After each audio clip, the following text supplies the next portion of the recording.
Selamat pagi, siang, sore teman-teman semua. Pada kesempatan kali ini kami dari kelompok 5 mata kuliah Pasar Modal dan Pasar Uang kelas C dengan dosen pengampu Ibu Nur Cahyonowati akan menjelaskan dan memaparkan final project yang telah diberikan tentang penghitungan abnormal return dengan single index model.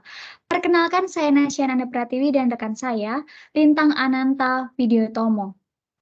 Izinkan saya untuk share screen.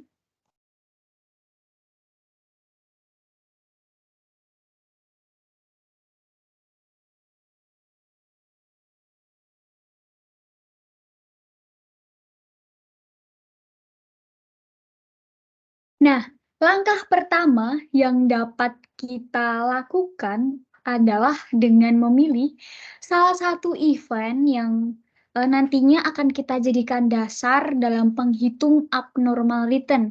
Kelompok 5 telah memilih salah satu event yaitu pengumuman pencabutan PPKM tanggal 30 Desember 2022. Setelah kita menentukan event yang akan kita jadikan dasar untuk menghitung abnormal return, kita akan memilih subsampel perusahaan dan dalam kasus ini kelompok 5 memilih perusahaan food and drink sebanyak 20 perusahaan. Langkah selanjutnya adalah mendownload harga saham setiap perusahaan dan IHSG atau indeks harga saham gabungan dari sumber-sumber free access, bisa dari Bloomberg atau Yahoo Finance.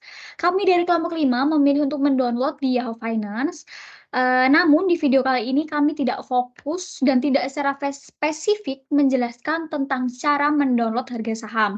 Jadi teman-teman semuanya bisa menonton video ini lalu di pause terlebih dahulu, kemudian mencari di YouTube yaitu cara untuk mendownload harga saham di Yahoo Finance. Karena di sini teman-teman sebenarnya caranya mudah sekali ya. Sebelum masuk ke inti dari penghitungan abnormal return ini, kita perlu tahu periode peristiwanya. Untuk kasus ini adalah 11 hari. Jadinya nanti itu dari T-5 sampai T+5. Periode ini adalah periode utama yang akan kita analisis abnormal return-nya. Kita sebut sebagai periode inti. Nah, sebelum menghitung abnormal return, kita juga harus tahu yang namanya periode estimasi, yaitu alfa dan beta. Di kasus ini, periode estimasinya adalah 60 hari. Jadi 60 hari ini tuh di luar dari periode peristiwa 11 hari.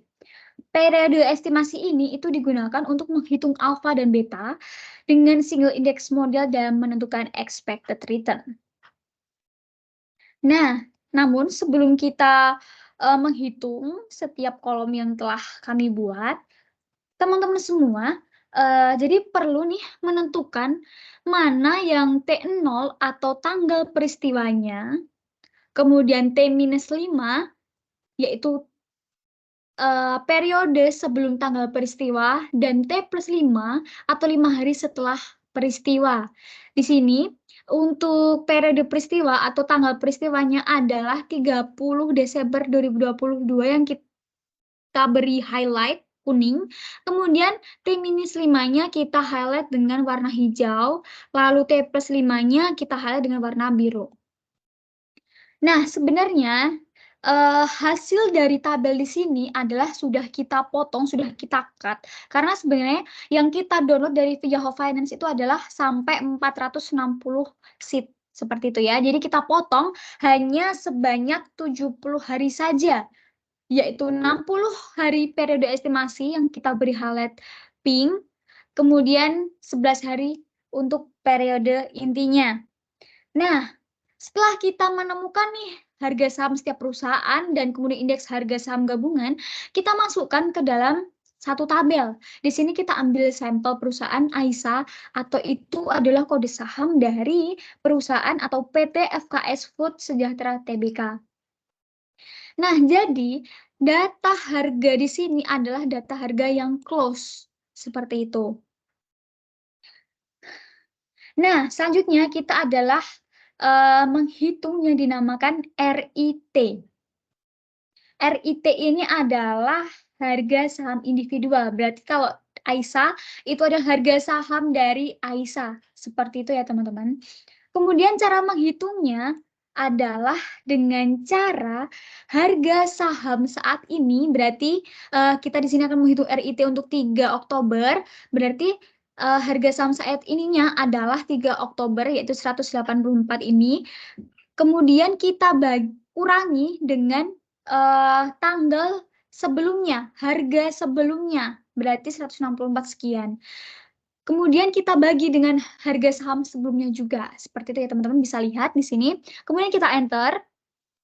Nah, namun untuk mempersingkat waktu kita menghitungnya, kita tidak perlu nih menghitung satu persatu sampai dengan harga saham yang paling bawah. Kita hanya perlu melakukan di sini, kita klik sampai muncul ada tanda atau simbol plus, kita drag ke bawah.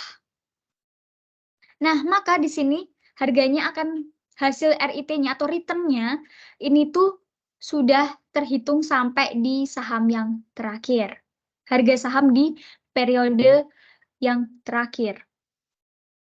Setelah kita menemukan return-nya dari saham Aisyah, kemudian kita menghitung return dari harga saham yang kita lihat dari pasarnya atau IHSG, indeks harga saham gabungannya.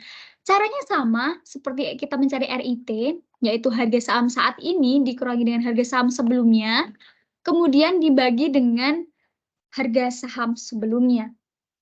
Sama caranya kita drag sampai ke bawah. Nah, seperti ini jadinya nanti muncul sampai di periode terakhir ya. Lalu setelah kita mengetahui RIT dan RMT, kita akan mencari nilai alfa dan betanya, yaitu dengan cara kita melakukan analisis regresi. Nah, teman-teman perlu kita ketahui bahwa yang kita hitung itu adalah hanya pada periode estimasinya, yaitu 60 hari. Jadi hanya sampai di tanggal 22 Desember 2022 atau baris 61. Di sini kami menampilkan langkah-langkah untuk melakukan analisis regresi. Jadi, kita akan mengklik data di opsi di situ, teman-teman, di Excel kita. Klik data, kemudian ada data analyze, kemudian kita klik regresi. Nah, untuk tampilan regresinya adalah seperti ini. Lalu yang variabel atau input year range-nya itu adalah data dari RIT-nya. RIT dari baris 3 sampai baris ke-61. Seperti itu. Lalu, untuk variabel X-nya atau input X range-nya itu adalah RMT atau return dari IHSG-nya. Sama, jadi hanya periode 60 hari saja dari E3 sampai dengan E61. Kemudian setelah kita menginput nih setiap variabelnya, kita masuk ke output option. Kita di sini klik yang output range. Nah, di sini tuh bebas, teman-teman bisa memilih di kolom yang mana saja, bebas. Jadi nanti tujuannya adalah di sini bisa menampilkan summary outputnya. Seperti itu ya teman-teman. Kalau sudah, tinggal klik OK, dan ketemulah di sini hasil regresi statistiknya. Nah, lalu yang mana yang nilai alfa dan beta? Jadi untuk nilai alfanya itu adalah intercept. Jadi yang bagian intercept ini. Lalu yang betanya itu adalah X variabel 1. Kemudian kita masukkan di tabel yang kita telah buat. Seperti ini. Lalu setelah kita tahu nih nilai alfa dan betanya, kita akan masuk ke langkah yang utamanya, yaitu di 11 hari. Kemudian kita akan menghitung yang namanya expected return-nya atau E-rate. Yang mana rumusnya adalah alfa ditambah dengan beta, kemudian dikaitkan dengan return pasar di hari itu. RMT ya. Nih, tapi teman-teman, karena supaya rumusnya ini bisa sama terus sampai ke bawah dan menghemat waktu kita dalam menghitung, kita perlu mengunci setiap sel yang kita pilih nih. Jadi kita beri tanda dolar seperti ini, atau dengan kita menguncinya, klik F4. Seperti itu teman-teman. Saya ulang kembali, rumusnya adalah alfa ditambah dengan beta, kemudian dikalikan dengan return pasar di hari itu. Berarti return di 23 Desember 2022. 23 Desember 2022, yang ini ya. Kemudian kita drag ke bawah lagi. Hasilnya bisa sama. Setelah itu kita akan menghitung yang dinamakan ARIT atau abnormal return-nya. Itu kita dapatkan dari kolom yang ini, yang return RIT-nya, kita kurangi dengan expected return-nya.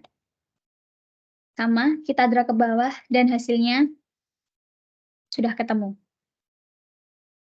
Nah, jadi teman-teman, intinya adalah di abnormal return, ini tuh harus ada sebanyak 20 perusahaan, karena tadi kelompok 5 memilih ada 20 sampel perusahaan, ya makanya jumlah abnormal return-nya adalah harus sesuai dengan 20 perusahaan. Nah, MAB sudah ketemu abnormal return-nya. Kemudian dari CK sama sampai dengan perusahaan yang terakhir dengan kode food.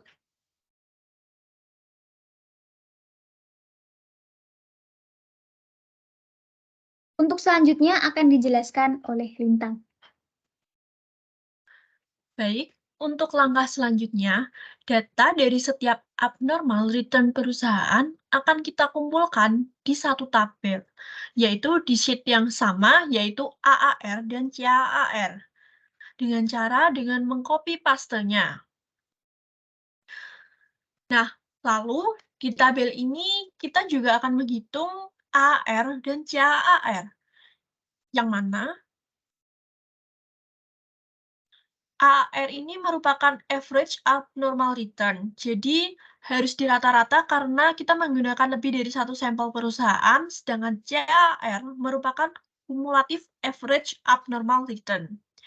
Nah, di sini abnormal return-nya itu tadi, itu di copy paste, karena tadi datanya vertikal, maka dipastekan dengan cara horizontal.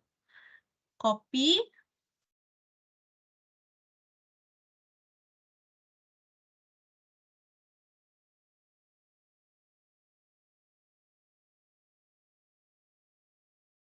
kemudian pilih paste spesial, klik values, dan klik transpose, lalu OK. Nah, selanjutnya kita akan menghitung AAR-nya terlebih dahulu. Untuk rumusnya ini sama dengan average dari periode T-5, yaitu dari kolom B4 hingga dengan B23. Nah, untuk langkah-langkah pada kolom berikutnya juga sama. Contohnya seperti T-4, ya sama dengan average pada kolom saham yang paling atas hingga saham yang paling bawah. Seperti itu. Kemudian, untuk yang CAAR, terdapat sedikit perbedaan. Khusus untuk yang T-5, CAAR-nya nilainya sama dengan AAR T-5 juga. Sedangkan untuk periode hari selanjutnya, rumusnya sama dengan CAAR pada hari sebelumnya, yaitu T-5, ditambahkan dengan AAR pada hari tersebut, atau AAR T-4. Begitu pula dengan sebelah-sebelahnya. Seperti itu. Kemudian, kita juga mencari perbedaan antara AAR sebelum peristiwa dan juga sesudah peristiwa. Nah, lalu kita buat kolom nih, seperti ini. Untuk yang kolom pertama atau yang paling kiri berisikan kode saham. Untuk kolom kedua berisikan AAR sebelum atau T-5 hingga dengan T-1, dan juga kolom ketiga adalah AAR sesudah atau T+1 hingga T+5, seperti itu. Nah, kemudian kita contohkan untuk yang AAR untuk AISA. Nah, ini rumusnya berarti menggunakan data horizontal dari B4 hingga F4. Karena kita kan untuk mencari AR sebelum berarti kita cukup menggunakan data dari T-5 hingga T-1. Jadi dicari rata-ratanya dari T-5 hingga T-1. Kemudian muncul hasilnya seperti itu. Nah, untuk yang sebelah kanannya atau AAR sesudah, itu caranya sama, hanya saja menggunakan data kolom yang berbeda. Nah, karena itu menggunakan AR sesudah peristiwa, berarti datanya dari kolom H4 hingga dengan L4, atau T+1 hingga T+5. Seperti itu. Nah, setelah menghitung AR sebelum dan AR sesudah, langkah selanjutnya itu melakukan uji t-test paired to sample for means untuk menguji rata-rata sampel saham sebelum dan sesudah suatu peristiwa. Atau dalam kasus ini, sampel saham yang bergerak di bidang makanan dengan peristiwa pencabutan aturan PPKM. Nah, untuk caranya melakukan uji tersebut yaitu dengan cara klik tab data, kemudian pilih yang data analisis. Nah, nanti pada menu tersebut terdapat pilihan t-test untuk paired to sample for means. Nah, kemudian masih ada menu lagi nih yang perlu dilengkapi. Pada bagian input, variabel satu range itu kita pilih data dari AAR sebelum peristiwa atau dari B27 hingga B47. Dan juga untuk variabel yang kedua menggunakan data AAR sesudah atau dari C27 hingga dengan C47. Kemudian jangan lupa pada bagian label, jangan lupa di checklist. Dan untuk alpha, sudah dari sananya 0,05 kita biarkan saja. Lalu untuk output options, kita pilih output range. Lalu pilih kolom di mana aja, yang penting kosong. Nah, nanti akan keluar seperti ini hasilnya. Nah, pada output-nya ini yang perlu di-highlight adalah bagian P dalam kurung T kurang dari sama dengan total.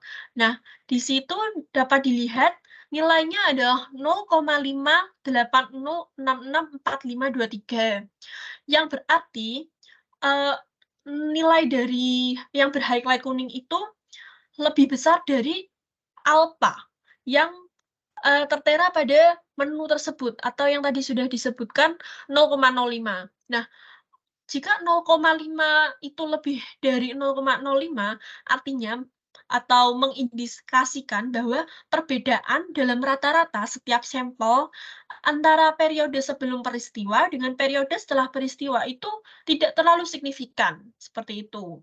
Dan begitu juga sebaliknya, apabila hasil dari suatu sampel itu kurang dari alfanya atau 0,05, maka terdapat perbedaan yang signifikan. Nah, next sheet. Nah, kita akan membuat gambar grafik dari data AAR dan juga CAR. Nah, untuk datanya ini dengan cara yang pertama tadi copy paste dari sheet sebelumnya, lalu semua tabel pada AR ini diblok, lalu pilih insert, lalu pilih yang lines. Nanti akan muncul gambar seperti ini yang ada pada layar. Nah, untuk dengan CAR, itu caranya juga sama dengan yang AR, yaitu dengan mengcopy paste kolom dari sheet sebelumnya, meng-highlight, men-drag atau meng-highlight, kemudian pilih insert dan klik lines. Nanti akan muncul seperti itu. Nah, dari grafik ini, kita dapat menyimpulkan bahwa kita perlu meng-highlight bagian yang T-1, T0, dan T+1. Nah, teman-teman dapat, melihat bahwa pada T-1 ini, titiknya ini berada di 0,01 garisnya. Sedangkan T0-nya itu berada di antara 0,05 dengan 0,01, yang berarti, antara T-1 dengan T0 ini penurunannya tidak terlalu signifikan. Namun, dari T0 ke T1 terdapat penurunan drastis, yang mana T+1 ini titiknya berada di angka negatif atau di bawah 0, seperti itu. Nah, dari gambar ini juga dapat, ada korelasinya dengan hasil uji tes tadi, yang mana sebenarnya, rata-rata dari harga sampel perusahaan antara sebelum peristiwa dengan sesudah peristiwa itu perbedaannya tidak terlalu signifikan, seperti itu.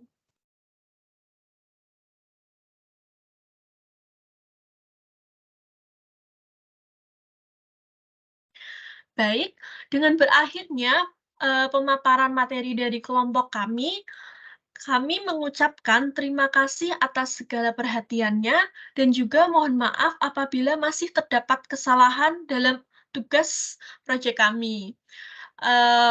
Dengan begitu kami pamit undur diri. Wassalamualaikum warahmatullahi wabarakatuh.